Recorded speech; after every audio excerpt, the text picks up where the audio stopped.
नमस्कार दोस्तों, स्वागत है आप सभी का ऑनलाइन डॉफोस्ट्री यूट्यूब चैनल पर। इस वीडियो में हम बात कर रहे हैं एक बड़ी और लेटेस्ट अपडेट के बारे में जो कि संबंधित है खुशखबरी को लेकर। जी हाँ दोस्तों, खुशखबरी के बारे में। खुशखबरी आप सभी के लिए निकल कर आ गई है। अगर बात की जाए आवेदन को लेकर, शिक्षा अधिकारी भर्ती को लेकर जारी विज्ञापन के बारे में, एग्जाम डेट के बारे में, साथ ही साथ अगर बात की जाए कौन कौन इसमें आवेदन कर सकता है, क्या क्या योग्यता है, इसके अलावा चयन प्रक्रिया क्या होगी, सारी की सारी जानकारी मैं आप सभी को देने जा रहा हूँ। और डिटेल में इस वीडियो में हम बात करेंगे। अगर आप भी शिक्षा विभाग के अंदर शिक्षा अधिकारी बनना चाहते हैं तो ये वीडियो आप सभी के लिए है। चैनल को सब्सक्राइब करके बेल आइकन को दबा लेना और वीडियो को लाइक कर देना, जिससे कि आपको रियल ऑथेंटिक जानकारियों के नोटिफिकेशन ऑनलाइन अडाफो स्टडी यूट्यूब चैनल के माध्यम से मिलते रहेंगे। सीधे शुरुआत करते हैं मुद्दे की और बड़ी अपडेट के साथ, जो कि संबंधित है आप सभी के लिए एक बड़ी और महत्वपूर्ण खुशखबरी के बारे में। यहाँ पर शिक्षा अधिकारी को लेकर नई भर्ती का जो विज्ञापन है वो जारी कर दिया गया है। विज्ञापन जारी के साथ ही अगर बात की जाए तो आवेदन प्रक्रिया के बारे में भी जानकारी दे दी गई है। आपके जो आवेदन है वो कब से शुरू होने जा रहे हैं, प्लस यहाँ पर ये भी आप सभी के लिए बता दिया गया है कि आवेदन के साथ साथ आप सभी के लिए जो आपकी परीक्षा होगी वो कब तक देखने के लिए मिलेगी, इसके बारे में भी जानकारी दे दी गई है। और यहाँ पे मैं आप सभी को एक जानकारी और दे दूं कि इसको लेकर आपको आवेदन कैसे करना है, विज्ञापन क्या है, यह आप सभी के सामने विज्ञापन देखने के लिए मिल जाएगा। इसी के माध्यम से हम पूरी जानकारी कवर करेंगे। अगर आप इस विज्ञापन को लेना चाहते हैं तो आप हमारे टेलीग्राम चैनल से जुड़ सकते हैं, वहाँ से आपको दे भी दिया जाएगा। इसके अलावा अगर आप LT ग्रेड की प्रिपरेशन कर रहे हैं या आपका एग्जाम अभी होने वाला है तो आपको बता दें कि LT ग्रेड के लिए GK GS क्रैश कोर्स चल रहा है। और मज़े की बात यह है कि जो 40,000 हमने वन लाइनर दिए उसी में से अभी तक 95% एग्जाम में आपके GS के क्वेश्चंस देखने के लिए मिले हैं। यानी कि अगर आप 30 क्वेश्चन की प्रिपरेशन करना चाहते हैं हिंदी में तो आप सभी के लिए 40,000 one liner more than sufficient है। फिर भी इसमें 6 मंथ का करंट अफेयर प्रैक्टिस सेट, इसके अलावा और भी बहुत कुछ मिलेगा। करना क्या है, 7986240141 पे पेमेंट करनी है और उसके बाद आप इस कोर्स को परचेज कर सकते हैं। तो LT ग्रेड की जो अभ्यर्थी प्रिपरेशन कर रहे हैं आज ही इस कोर्स को परचेज कर लें और अपनी प्रिपरेशन शुरू कर दें। चलिए इसी के साथ बात कर लेते हैं मुद्दे की और बड़ी अपडेट के साथ, जो कि संबंधित है आप सभी के लिए एक बड़ी अपडेट के बारे में। उत्तर प्रदेश लोक सेवा आयोग के माध्यम से यहाँ पे जो भर्ती को लेकर विज्ञापन है वो जारी कर दिया गया है। विज्ञापन जारी होने के साथ ही अगर बात की जाए तो आप सभी के लिए जो आवेदन के बारे में जानकारी है वो भी दे दी गई है। 22/12/2025 यानी कि आज ही की तारीख में इसको लेकर जो विज्ञापन है वो जारी किया गया है। इसके अलावा लिखा हुआ है कि ऑनलाइन आवेदन शुल्क में जमा करने के लिए बात की जाए तो 22/1/2026 तक का समय भी दिया गया है। साथ ही लिखा हुआ है कि इसके संबंध में अगर आप कोई संशोधन करना चाहते हैं तो 29/1/2026 तक आप सभी कर भी सकते हैं।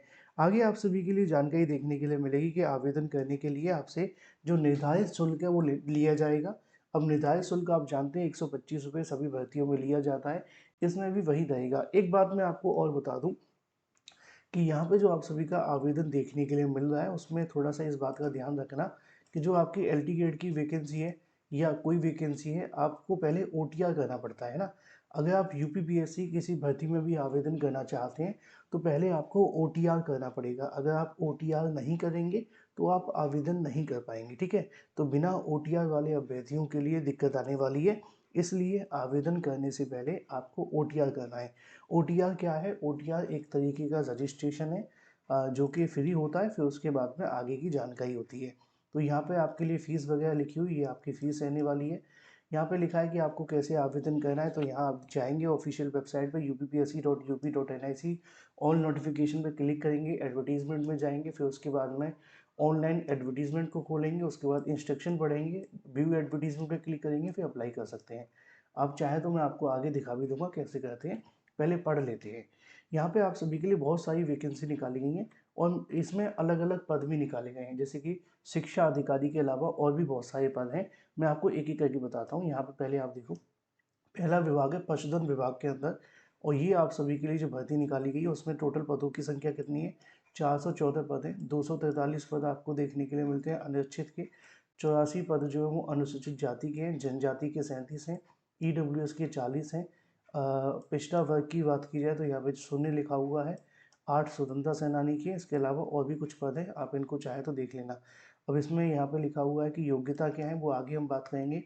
भारत में विधि द्वारा स्थापित किसी विश्वविद्यालय में अगर आपने पशु चिकित्सा विज्ञान या पशुधन स्नातक कर रखा है तो आप इसके लिए आवेदन कर सकते हैं, जैसा कि यहाँ पे लिखा हुआ है।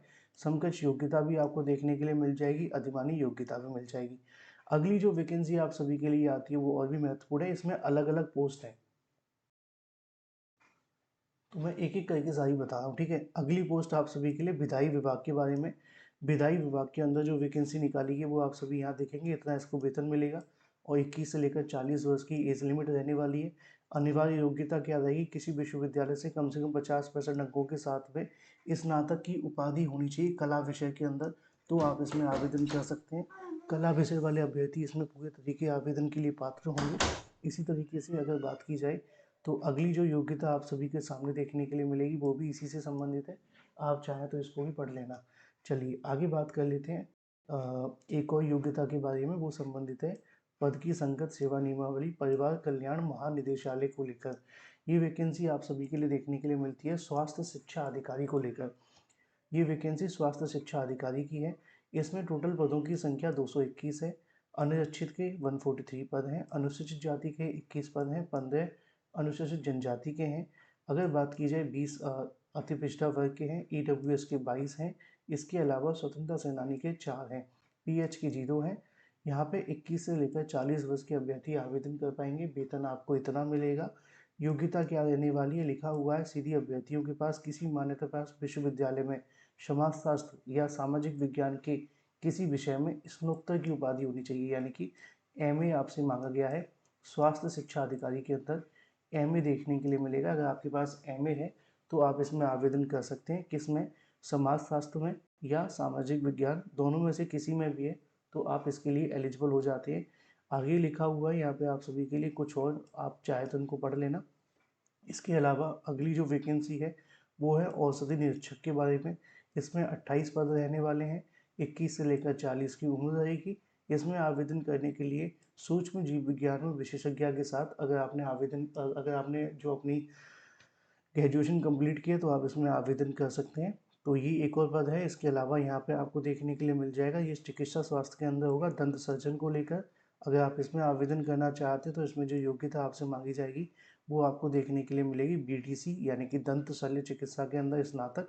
अगर आपके ये कर रखा है तो भी आप इसमें आवेदन कर सकते हैं। आयुर्वेदिक निदेशालय की बात की जाए तो इसमें आवेदन करने के लिए चिकित्सा अधिकारी की बात की जा रही है। चिकित्सा अधिकारी की जो योग्यता देखने के लिए मिलेगी वो होगी आप सभी के लिए, अगर आपने स्नातक किया हुआ है तो इसमें आप सभी से क्या मांगा जाएगा, भारतीय चिकित्सा परिषद उत्तर प्रदेश में आयु में 5 साल की वर्ष की उपरी या डिप्लोमा आपके पास है तो आप आवेदन कर सकते हैं। इसके साथ और भी बहुत सारे पद हैं आयुर्वेदिक निदेशालय को लेकर। इसके अलावा नीचे आप पढ़ेंगे यूनानी निदेशालय। इसके अलावा और भी बहुत सारे पद हैं, श्रम विभाग, ये चाहे तो आप इनको पढ़ लेना। ये आपका एग्ज़ाम का पैटर्न है। तो शिक्षा विभाग के अंदर स्वास्थ्य शिक्षा अधिकारी भर्ती आप सभी के लिए है। अगर आप आवेदन करना चाहते हैं तो यहाँ पे आपसे कोई बीएड बीटीसी नहीं मांगा जाता है। ये नाम इसका स्वास्थ्य शिक्षा अधिकारी है। शिक्षा विभाग के अंदर ही एक तरीके से वैकेंसी होती है, लेकिन हेल्थ से संबंधित है, ठीक है। तो इसलिए इसमें बीएड नहीं मांगा जाता। तो अगर आप आवेदन करना चाहें तो कर सकते हैं, और अगर आप और जानना चाहें तो इस नोटिफिकेशन को पूरा पढ़ सकते हैं। इसमें पूरी जानकारी आपको मिल जाएगी आपके एग्ज़ाम के बारे में, पैटर्न को लेकर। आप चाहो तो पढ़ लेना, ठीक है।